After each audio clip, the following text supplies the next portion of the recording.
Seigneur, je vous salue tous dans le nom de Jésus. Soyez les bienvenus à cette retraite. Dieu nous aime. C'est parce qu'il nous aime qu'il a voulu nous rassembler en cette fin d'année pour nous parler, pour nous visiter, pour nous faire du bien. Amen. Le thème qui nous rassemble pendant ces 3 jours, c'est un thème inspiré par Dieu. Lui qui connaît les besoins de nos maisons, les besoins de nos foyers, les besoins de nos familles. Je lis le thème. Retiens tes larmes, car il y aura un salaire pour tes œuvres. Retiens tes larmes, parce qu'il y aura un salaire pour tes œuvres. Bien-aimés dans le Seigneur, le Dieu qui nous aime, qui visite nos maisons, a vu tout au long de l'année qui se termine que nous avons beaucoup pleuré. Nous avons beaucoup pleuré dans nos maisons.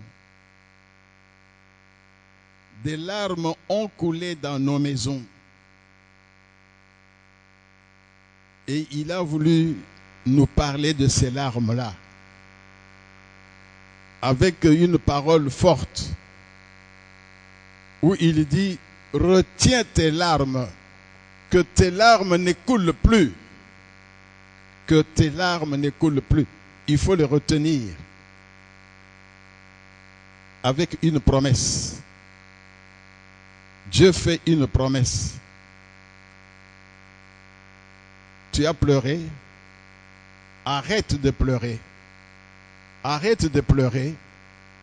La promesse, c'est qu'il y aura un salaire. Il y aura un salaire pour tes œuvres, pour ce que tu as fait. Ce que Dieu a vu de bon dans ce que tu as fait, il y aura un salaire. Dites Amen. Nous allons lire dans le livre du prophète Jérémie, au chapitre 31, nous lisons 3 versets, du verset 15 au verset 17. Nous lisons pour la gloire de Dieu. Ainsi parle l'Éternel, ainsi parle l'Éternel. On entend des cris à Rama, des lamentations, des larmes amères. Rachel pleure ses enfants. Elle refuse d'être consolée sur ses enfants, car ils ne sont plus. Ainsi parle l'Éternel. Retiens tes pleurs, retiens les larmes de tes yeux, car il y aura un salaire pour tes œuvres, dit l'Éternel. Ils reviendront du pays de l'ennemi.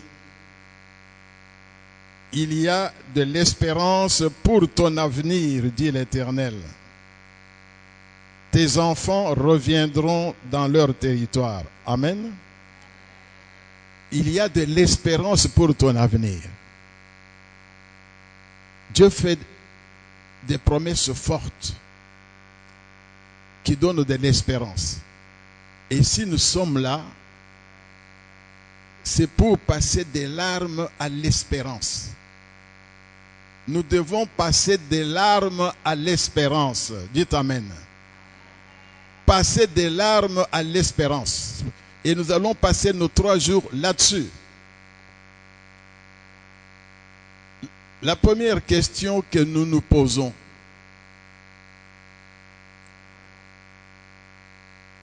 c'est Dieu qui parle, mais il parle à qui? Nous venons de lire ce passage. Dieu parle à qui? Au verset 15, il est dit que Dieu parle à Rachel. À Rachel. Le prophète Jérémie dit que Dieu parle à Rachel. Rachel, c'est qui? Quand nous regardons la Bible, Rachel, c'est l'épouse chérie de Jacob. Rappelez-vous, Jacob aimait une fille du nom de Rachel. Il aimait Rachel. Rachel, c'est la mère de Joseph et de Benjamin.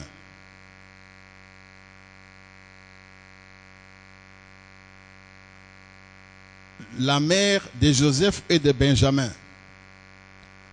Mais Rachel est morte il y a longtemps, des siècles. Rachel n'a pas vécu à l'époque de Jérémie. Il y a longtemps, des siècles. Elle est morte. Elle est morte. Et le prophète utilise le nom de Rachel comme une image. C'est une image de toutes les mères d'Israël. De toutes les mères d'Israël qui pleurent leurs enfants. Je vois beaucoup de mères dans cette salle. Rachel, c'est l'image de chaque mère d'Israël qui pleure ses enfants.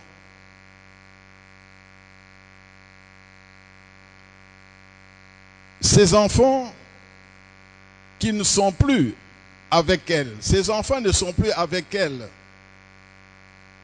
Ces enfants ont été amenés en captivité dans un pays ennemi. Les enfants sont dans un pays ennemi.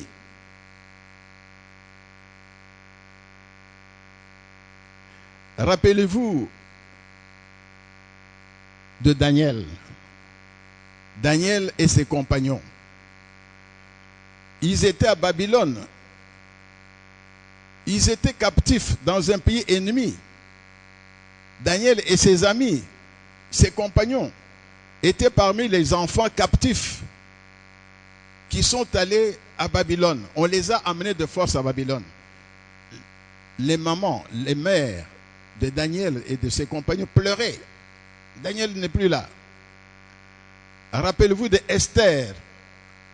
Esther, cette orpheline, elle se retrouvait à l'étranger dans un pays ennemi.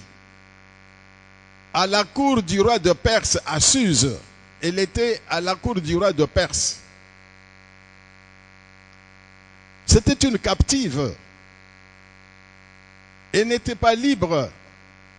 La mère d'Esther pleurait aussi sa fille qui était partie. Dites Amen. C'est de cela qu'il s'agit. Mais quand on regarde bien ce passage, ces mamans n'ont pas prié, n'ont pas parlé à Dieu, n'ont pas parlé à Dieu. On parle des mamans qui pleurent. On n'a pas dit que les mamans ont dit quelque chose à Dieu. Rien. Les mamans n'ont rien dit à Dieu. Elles ne font que pleurer leurs enfants. Et la Bible dit qu'elles ne veulent même pas être consolées. Elles ne veulent même pas être consolées parce que c'est dur. Une mère qui voit ses enfants partir en captivité. L'ennemi est venu, il a pris les enfants et il est parti. Des mères inconsolables. En fait, qu'est-ce que Dieu fait? Dieu répond aux larmes des mamans. Il répond aux larmes. Dieu répond aux larmes. Dieu ne répond pas à des paroles qui lui ont été adressées. Dieu s'adresse à Rachel, à chaque mère d'Israël, à travers ses larmes. À cause de ses larmes, parce que les mères pleurent. Elles pleurent. Dieu parle aux larmes des mamans. Ils parlent aux mamans à travers leurs larmes, à travers leurs pleurs, parce que ça coule. Dites Amen. C'est pourquoi aujourd'hui, bien-aimés, pour ce premier jour, au centre de notre partage, nous allons parler du rôle. Quel est le rôle des larmes dans notre relation avec Dieu? C'est ça la question centrale. Quel est le rôle de nos larmes dans notre relation avec Dieu? Les larmes jouent un rôle. Mais quel est ce rôle? Nous voyons ici que ces mamans n'ont pas parlé. Ces mamans n'ont pas parlé. Mais Dieu répond. Retiens tes larmes. C'est pourquoi aujourd'hui, comme au premier sous-thème qui fera l'objet de notre partage aujourd'hui, retenez ce sous-thème: l'Éternel entend la voix de mes larmes. C'est ça le sous-thème d'aujourd'hui. L'Éternel entend la voix de mes larmes.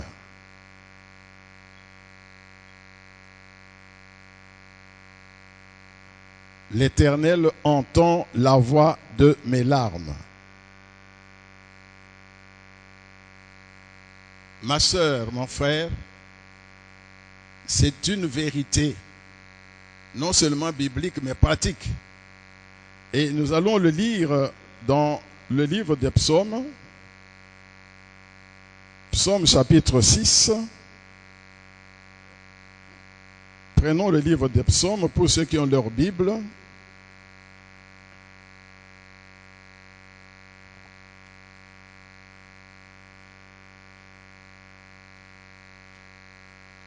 Nous lisons du verset 7 au verset 10.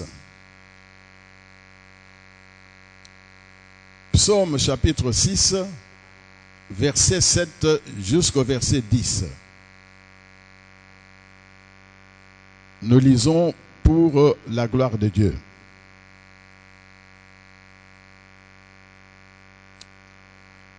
Je m'épuise à force de gémir. Chaque nuit, ma couche est baignée de mes larmes, car l'Éternel entend la voix de mes larmes. Dites Amen. Car l'Éternel entend la voix de mes larmes. Soulignez ce verset. Psaume 6, verset 9. Je lis le verset 10. L'Éternel exauce mes supplications. L'Éternel accueille ma prière. L'Éternel entend la voix de mes larmes. Est-ce que quelqu'un dans la salle peut dire: l'Éternel entend la voix de mes larmes? L'Éternel entend la voix de mes larmes. Dites Amen. Alors, avant de parler du rôle, c'est quoi les larmes? Les larmes, c'est quoi et quelles sont les causes? Parlons d'abord des larmes. C'est quoi les larmes et quelles sont les causes de nos larmes? Parce que nous pleurons. On ne peut pas, il y a beaucoup de raisons, il y a beaucoup de causes. Mais nous allons quand même rappeler quelques causes importantes. Nous allons rappeler cela. D'abord, une larme, c'est quoi? Une larme, c'est quoi? C'est quoi des larmes? Les larmes, c'est tout simplement une manifestation de notre sensibilité humaine. Nous sommes sensibles. De notre sensibilité humaine, souvent face aux douleurs, lorsque ça fait mal, face aux douleurs. Mais parfois aussi en cas de joie. Il y a aussi des larmes de joie. Mais souvent, les larmes coulent quand ça fait mal. Donc, une manifestation de notre sensibilité humaine, nous sommes sensibles en face de la douleur, souvent, mais parfois aussi lorsqu'on a des raisons de se réjouir, lorsqu'il y a la joie, on peut pleurer parce qu'il y a la joie. Amen. Regardez quelqu'un qui est notre modèle, Jésus lui-même. Jésus lui-même. La Bible nous cite 3 cas où il a pleuré. 3 cas où Jésus a pleuré. J'en cite un seul. Devant la tombe de Lazare, il a pleuré. Jésus, fils de Dieu et Dieu lui-même, il a pleuré. Pour montrer que Jésus était humain aussi. Il était humain. Il y avait de l'humanité en Jésus. Il avait aussi la sensibilité d'un homme vis-à-vis de la douleur. Et il a pleuré. Et comme il lui a pleuré, nous aussi nous pleurons. Dites Amen. Y a-t-il quelqu'un dans cette salle qui n'a jamais pleuré? Tout le monde pleure. Amen. Et Dieu a vu cette année-ci que nous avons beaucoup pleuré. Et il veut nous parler de cela. Alors, faites attention, bien-aimés. Il y a 2 formes de larmes. Les larmes se présentent de 2 façons. De 2 façons. Comment se présentent les larmes? Il y a des larmes qui coulent de nos yeux, que l'on voit, qui coulent. Il y a des larmes qui coulent. Ça coule. Il y a des larmes qui coulent. C'est la première façon, facile. Nous voyons des larmes. Oh, il pleure. Elle pleure. Maman pleure. L'enfant pleure. Ça coule. C'est une forme. Mais il y a une autre forme qui est même plus fréquente, ce sont les larmes qui coulent dans nos cœurs, les larmes qui coulent à l'intérieur, les larmes qu'on ne voit pas. On pleure à l'intérieur.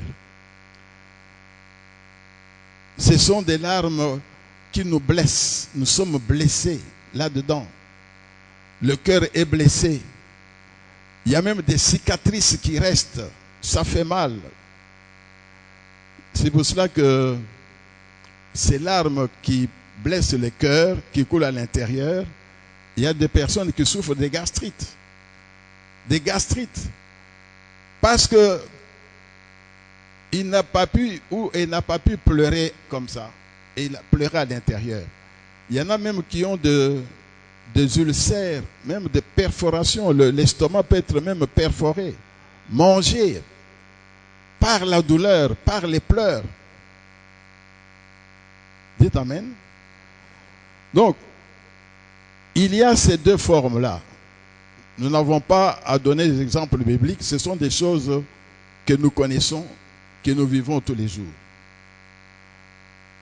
Il y en a même qui souffrent tellement de gastrite que ça revient tout le temps. Gastrite, gastrite, gastrite. Et c'est parce qu'il y a des larmes à l'intérieur. Et ces larmes ont plusieurs causes. Nous allons passer maintenant en revue quelques causes des larmes.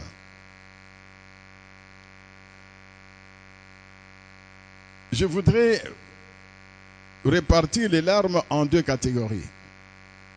Les larmes qui jouent un rôle dans notre vie avec Dieu.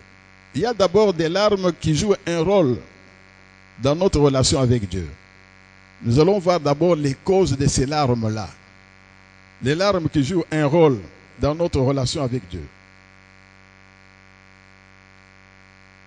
Et ensuite, nous parlons des larmes qui ne jouent aucun rôle, bien au contraire, qui ne jouent aucun rôle dans notre relation avec Dieu.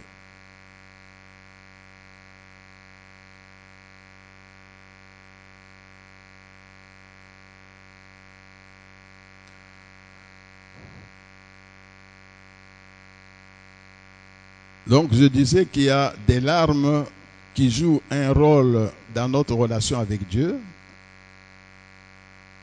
et des larmes qui ne jouent aucun rôle dans notre relation avec Dieu. Quelles sont les causes de la première catégorie? Quelles sont les causes? La première cause que nous connaissons tous, ce sont les larmes de deuil. Les larmes de deuil.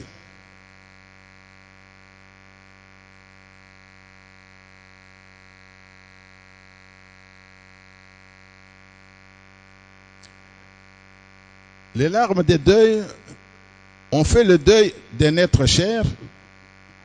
Une épouse qui perd son mari qu'elle a beaucoup aimé, elle peut faire des larmes, avoir des larmes pour son mari, pour ses enfants, le mari pour son épouse, pour un papa, pour une maman, pour un frère, pour une sœur. Nous connaissons cela. Mais il y a aussi des larmes de deuil. Le deuil d'une jeune fille ou d'une femme qui a été violée. Le fait que cette personne perd sa pureté, perd son honneur. On pleure sur son honneur. On fait le deuil de son honneur. C'est le cas par exemple des filles dans une maison qui sont l'objet de l'inceste. L'inceste de la part de leur père. Ces filles sont bloquées. Elles pleurent sur elles-mêmes parce que voient que leur vie est détruite. C'est un deuil. Elles font le deuil de leur vie détruite par leur propre père. Et nous avons connu des cas pareils. Des filles qui ont vécu l'inceste dans la maison de leurs parents. Regardez, quand on regarde à la télévision dans notre pays, avec ce qui se passe à l'est du pays, toutes les personnes qui sont violées par les rebelles, même par des militaires, elles ont honte, elles pleurent leur pureté, elles pleurent leur honneur. Ce sont des personnes qui ne peuvent plus se présenter en société, ça fait mal. C'est un deuil. Mais il y en a aussi qui font le deuil de leurs biens. Vous savez, on peut perdre tout ce qu'on a sans qu'on s'y attend.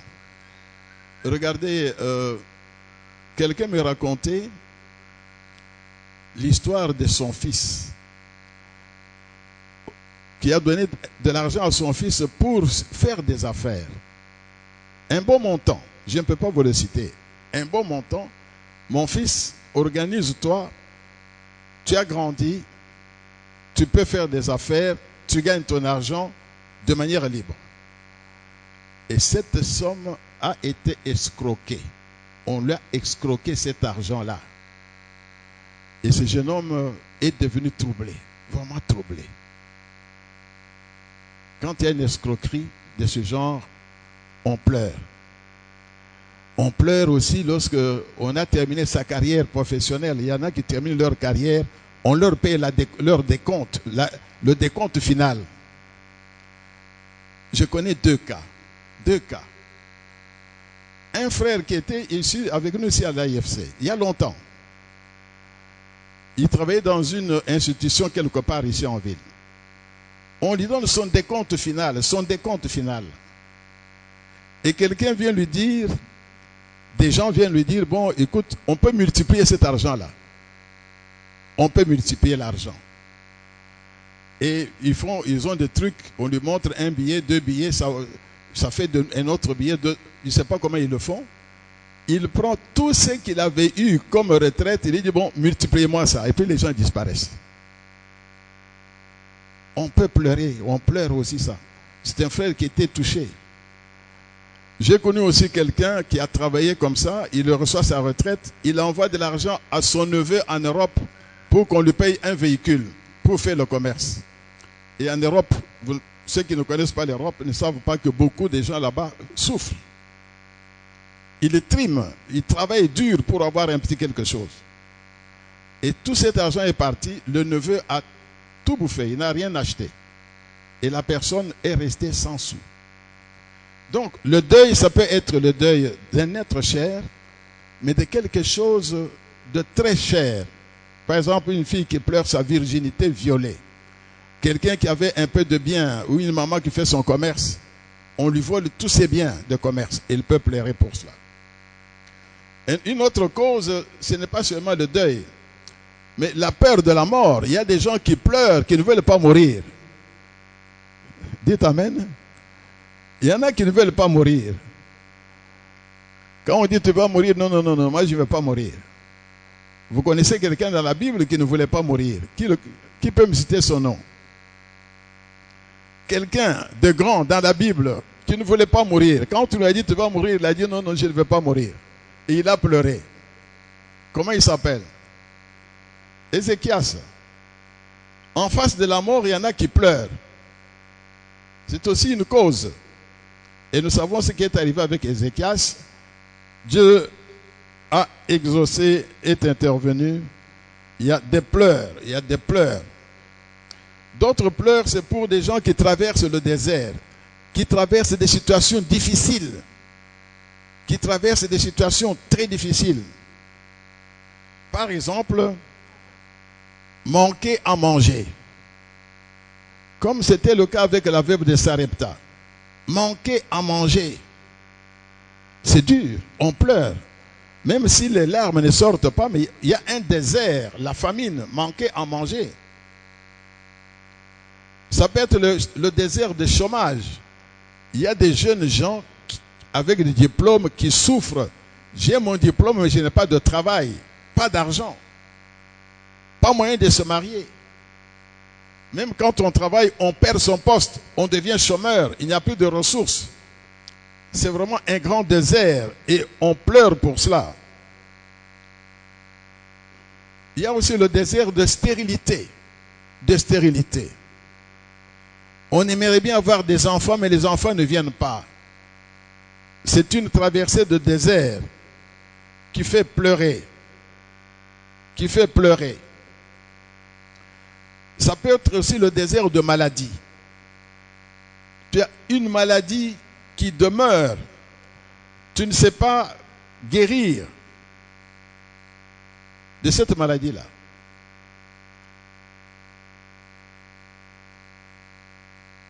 Et ça peut faire des années. Et cette maladie peut te conduire à la mort. Il y a aussi le désert de célibat. Combien de jeunes filles ne pleurent pas pour se marier? Combien ne pleurent pas pour se marier? Donc, il y a beaucoup de situations très difficiles que nous traversons et Dieu a vu que parmi nous, nous tous, nous avons connu des situations qui nous ont conduits à pleurer. Il y a aussi des larmes des faibles, des pauvres, des personnes qui sont exploitées, qui sont dominées par les grands qui les dominent, qui les oppriment, qui les exploitent. C'est par exemple quelqu'un qui travaille dans une maison, il n'est pas payé. On ne le paye pas. Vous voyez quelqu'un qui a de l'argent, il pense à lui-même, il fait des voyages, il achète des grandes choses, mais il ne pense pas à payer le salaire, même le salaire de la personne qui travaille chez lui. Donc ce sont des opprimés, des ouvriers impayés, des personnes maltraitées. Mais il y a aussi des larmes de repentance. Quand on rentre en soi-même, on se rend compte qu'on a désobéi à Dieu. On peut se repentir. Il y a beaucoup d'exemples. Je ne vais pas citer, il y a beaucoup d'exemples qu'on peut donner. Je cite seulement les cas. Mais il y a aussi des larmes des personnes victimes de moquerie. On se moque d'eux. On se moque d'eux. On se moque de toi parce que tu n'as rien, tu n'es rien. Tu n'as pas d'enfant. Qui es-tu? Des gens se moquent. Toi tu pries, mais ton Dieu, qu'est-ce que ton Dieu a fait? Ton Dieu a fait quoi? Tu es veuve ou tu es marié, tu n'as pas d'enfant, tu ne fais que pleurer. Tu es soi-disant chrétien, mais tu n'as pas de maison. Tu es toujours locataire. Des larmes des personnes qui sont victimes de moqueries. On se moque. Et ce sont les méchants. Il y a des gens qui savent se moquer de vous pour que vous sachiez comment vous êtes rien devant ses yeux. Rappelez-vous le cas de cette femme qui pleurait parce que sa rivale lui disait « Mais toi, tu n'as pas d'enfant », qui l'a dérangé tout le temps. Donc, il y en a qui sont victimes de moquerie, surtout nous, enfants de Dieu. Il prie. Maintenant qu'il prie, il n'a plus rien. Soi-disant qu'il prie. Il fait des jeûnes. Il va à des retraites, mais il n'y a rien. Victime de moquerie. Il y a aussi des larmes des personnes qui sont rejetées ou abandonnées. Des enfants abandonnés qui pleurent. Une femme abandonnée qui pleure. Combien de cas pareils nous connaissons dans nos quartiers? Des femmes abandonnées. Des enfants rejetés. Des enfants abandonnés. Il y a beaucoup de cas.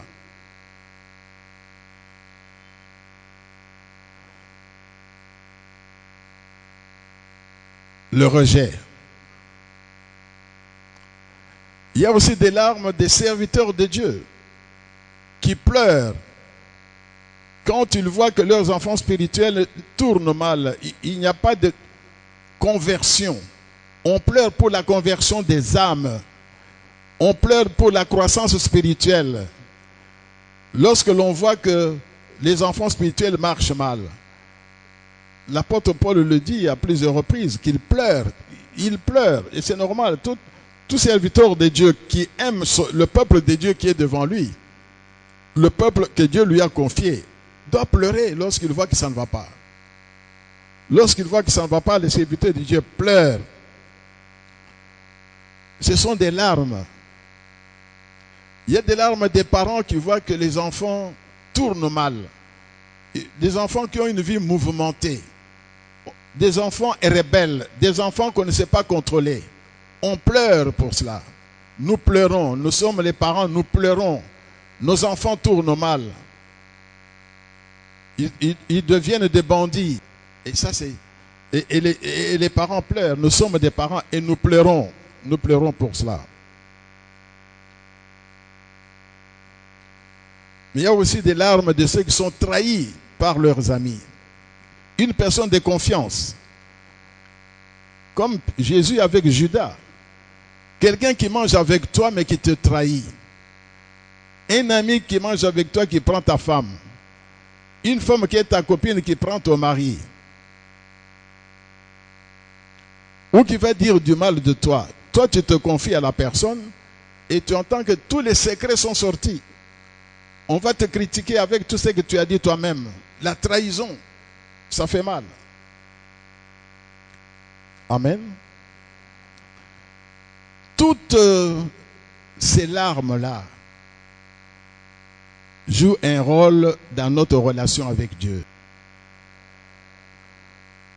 J'ai cité rapidement un certain nombre de causes des larmes.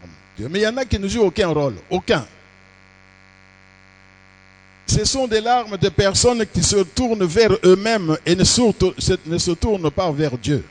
Les larmes de personnes qui se tournent vers elles-mêmes au lieu de se tourner vers Dieu. Les larmes de quelqu'un qui se reproche à lui-même quelque chose, mais qui ne se répand pas devant Dieu. Il se reproche à lui. Ce qu'on appelle le remords. Il a le remords. Il se reproche à lui-même quelque chose.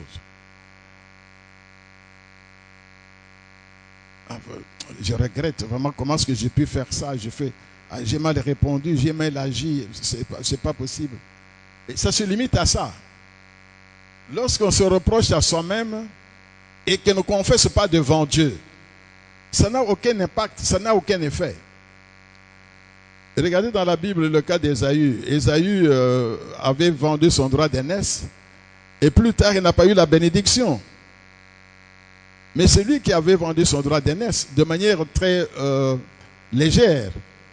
Et puis il avait maintenant des remords. Ah, il avait pris déjà mon droit d'aînesse, maintenant il prend aussi ma bénédiction. Mais c'était trop tard. Ceux qui passent leur temps à se reprocher. Oh, si j'avais écouté ma femme. Ah, ma femme m'avait donné un bon conseil, je ne l'ai pas écouté. Ah, si j'avais écouté mon mari, et on pleure. Vous savez, par exemple, il y a des gens qui ont vécu longtemps, qui ont eu même beaucoup de biens, qui n'ont pas pris la précaution de préparer leur retraite. Une fois dans la retraite, ils regardent en arrière, mais à cette époque-là, j'aurais pu acheter un terrain. J'aurais pu envoyer mon enfant dans telle école.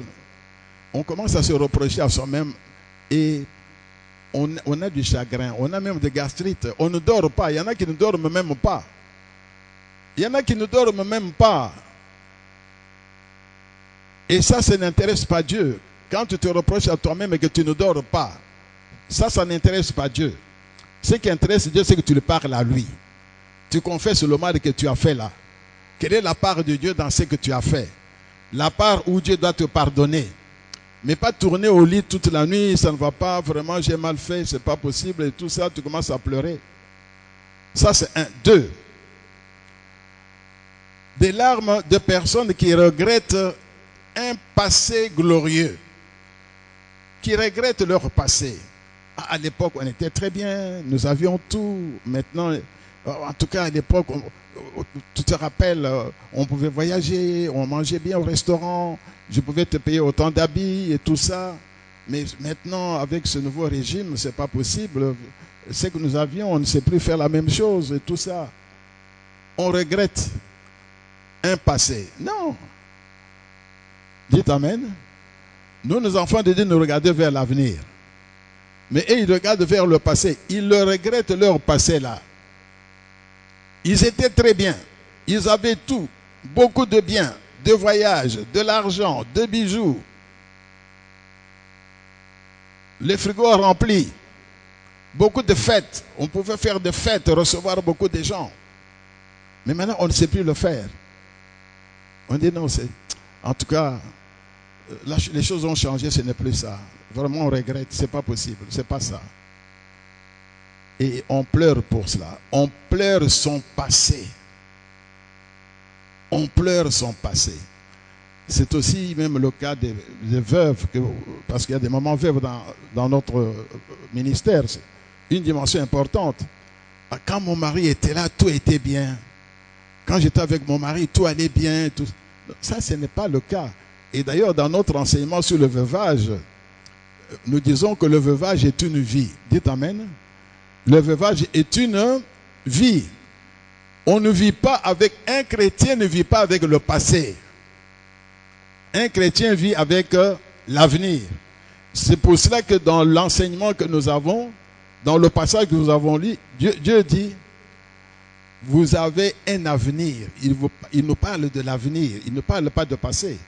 Au verset 17, nous avons lu ceci. Il y a de l'espérance pour ton avenir, dit l'Éternel. Amen. Donc nous regardons vers l'avenir.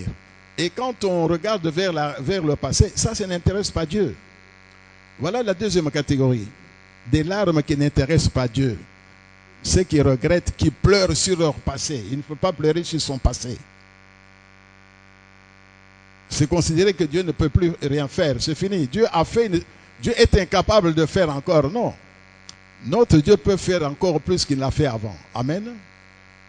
Notre Dieu est capable de faire mieux par rapport à ce que tu étais ou ce que tu avais avant. Amen.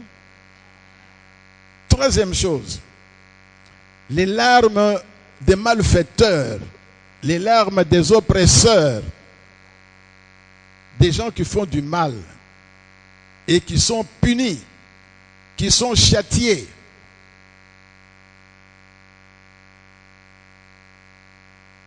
Ces larmes-là n'ont aucun impact, aucun. Tu es malfaiteur, tu es châtié, comme la Bible le dit. Tu ne peux pas t'attendre à ce que Dieu fasse quelque chose. Même ça peut être Dieu lui-même qui t'a châtié.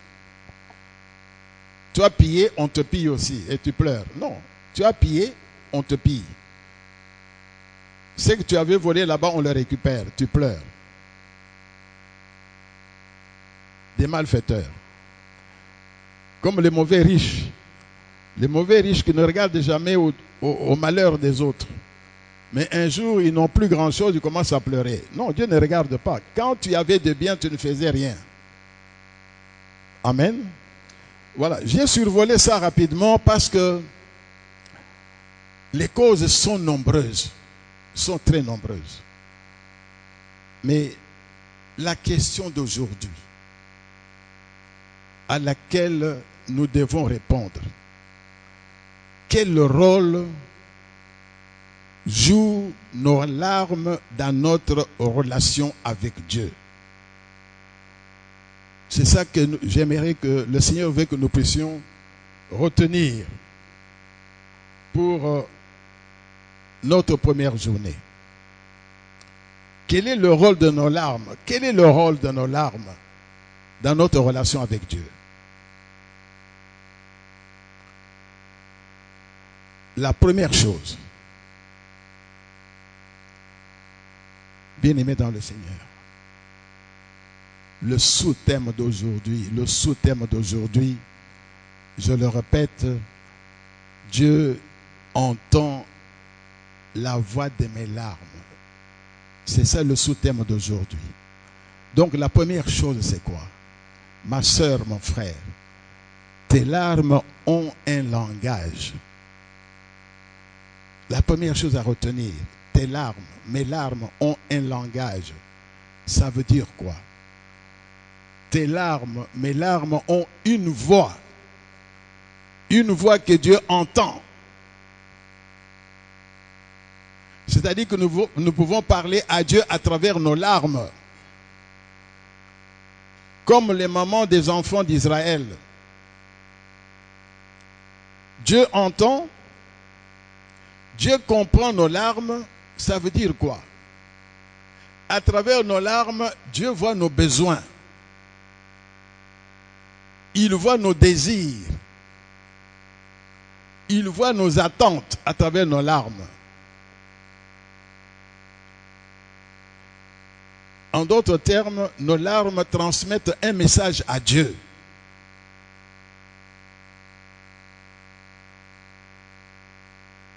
C'est le premier rôle. La transmission de messages à Dieu. Je prends un exemple. Pour nous les hommes. Je prends un exemple pour nous-mêmes. Vous avez quelqu'un de très malade, membre de la famille, proche, un papa ou une maman proche, une maman malade, à l'hôpital. Et quelqu'un veille, quelqu'un de la famille reste avec lui ou avec elle à l'hôpital. Le papa est très malade ou bien la maman est très malade. Quelqu'un veille sur elle ou sur lui. Un matin, on frappe à la porte. Vous voyez le gardien, celui qui gardait la maman à l'hôpital ou qui gardait le papa. Quand vous ouvrez la porte, les larmes coulent. Vous ouvrez seulement la porte, les larmes coulent. Qu'est-ce que vous allez dire? Vous allez dire que la personne est morte. La personne n'a pas parlé, n'a rien dit. Vous ouvrez seulement la porte, vous regardez, les larmes coulent. Dites Amen. Vous avez votre enfant qui étudie. C'est le jour de collation, le jour où on va donner les résultats et tout ça. Il est parti. D'abord, on vous attend. On achète un peu de coca, on achète un peu de ceci et de cela. On l'attend. Maintenant, quand il revient, il a la tête baissée, il est en train de pleurer. Qu'est-ce que vous allez dire? Il a échoué. Dites Amen. L'enfant a échoué. C'est la même chose pour Dieu. Dieu reçoit des messages à travers nos larmes. Regardez comment Dieu a vu dans les larmes de Marie et de Magdala. Qu'est-ce qu'il a vu dans ces larmes? L'amour de Marie et de Magdala. Marie de Magdala était à la tombe de Jésus. Il était devant la tombe.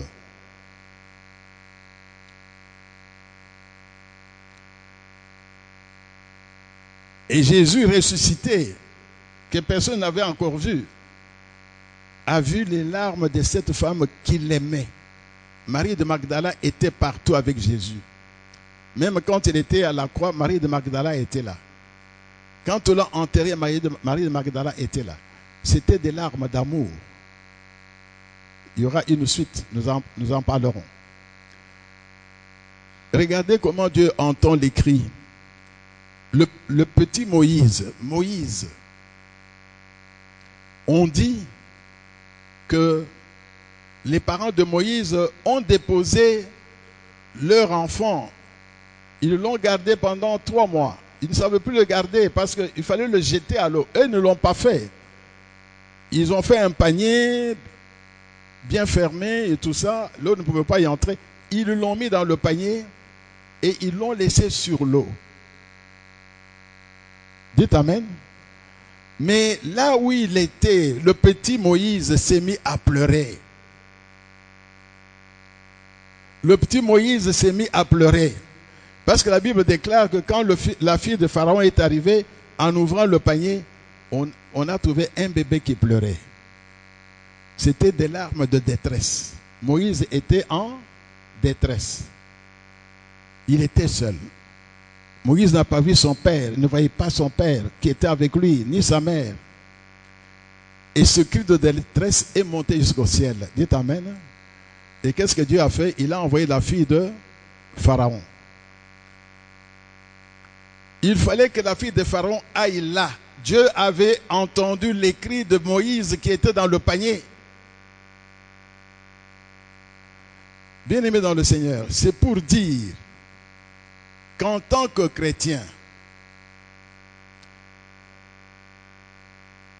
lorsque nous pleurons en vérité, parce qu'il y a une situation précise, même si nous n'avons pas dit un seul mot à Dieu, croyez que le message est déjà arrivé. Dites Amen.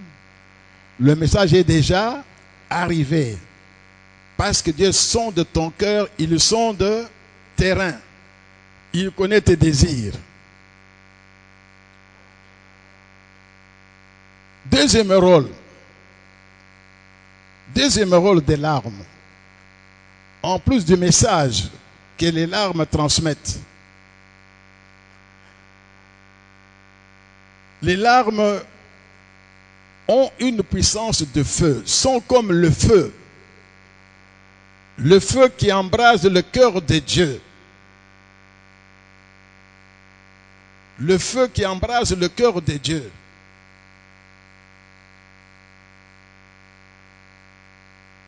Les larmes sont comme un feu, ont la puissance d'un feu qui embrase le cœur de Dieu. Et lorsque le cœur de Dieu est embrasé, il n'y a rien à faire. Il sort du cœur de Dieu la compassion. Le feu qui brûle le cœur de Dieu suscite la compassion de Dieu. Dieu ne peut pas supporter ce feu-là. Il doit réagir. Il y a des larmes qui ont cette puissance-là, la puissance de feu. Et le cœur de Dieu est embrasé.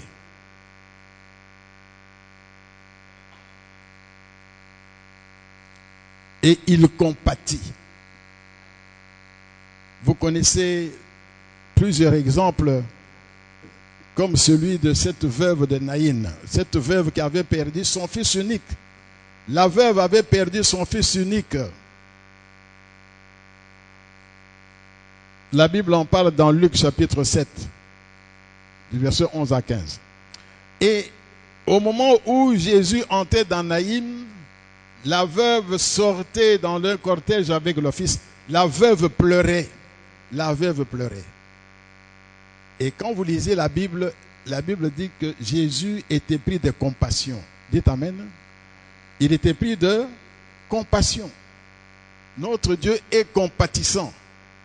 Il a dit tout de suite, arrêtez. Il ne pouvait pas laisser passer cette veuve avec ses larmes.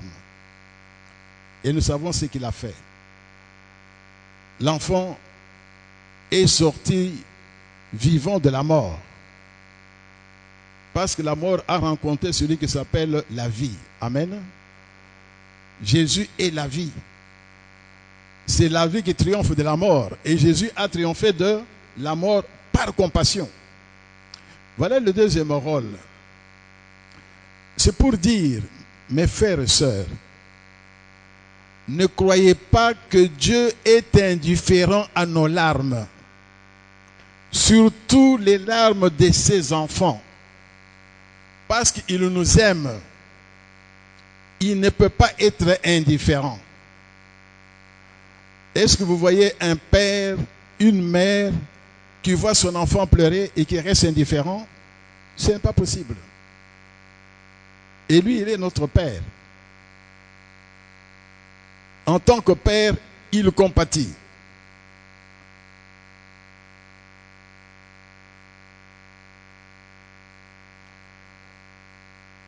Troisième rôle de nos larmes, dans notre relation avec Dieu, les larmes sont une prière. C'est une prière. En pleurant, nous prions. C'est pour ça que Dieu répond.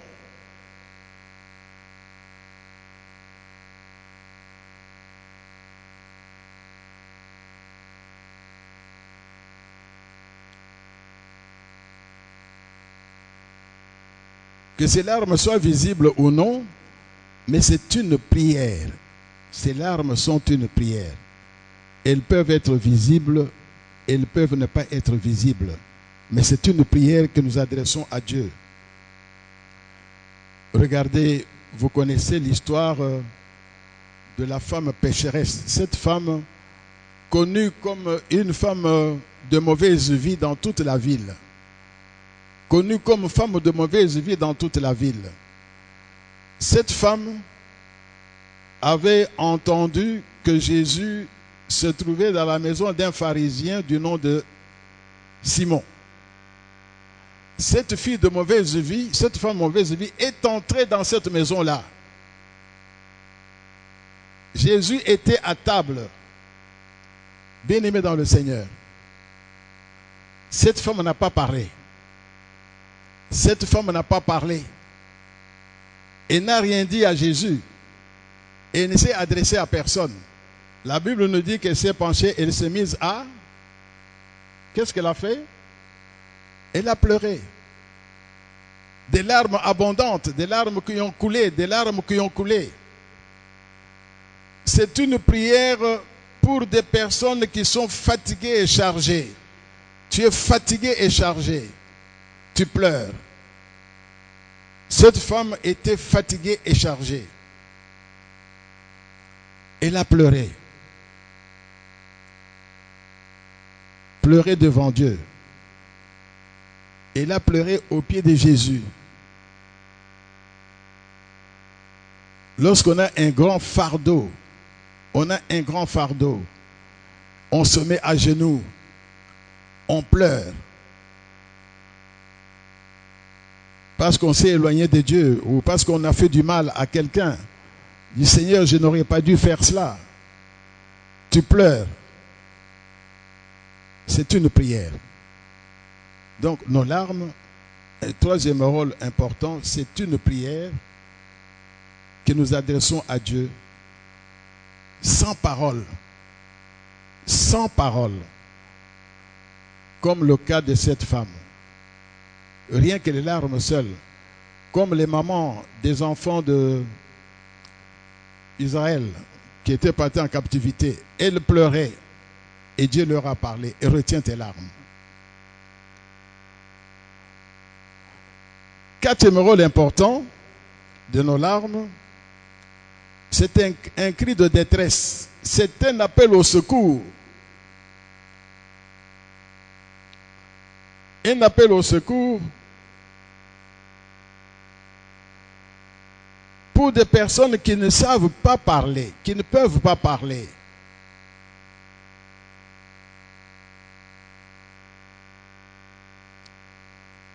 Qui pleurent de manière visible ou invisible.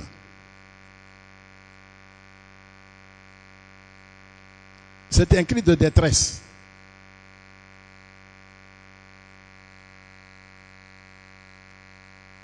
C'est un appel au secours. Pour ceux qui ne peuvent pas parler, on ne sait plus parler. On a tellement souffert. Tout à l'heure, j'ai donné l'exemple de Moïse. Moïse ne savait pas parler. Autrement, on ne parle pas. Mais ce cri de détresse est arrivé jusqu'à Dieu. Son cri de détresse est arrivé jusqu'à Dieu.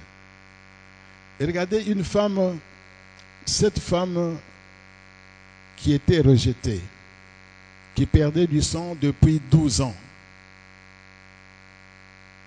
Qui perdait du sang depuis 12 ans.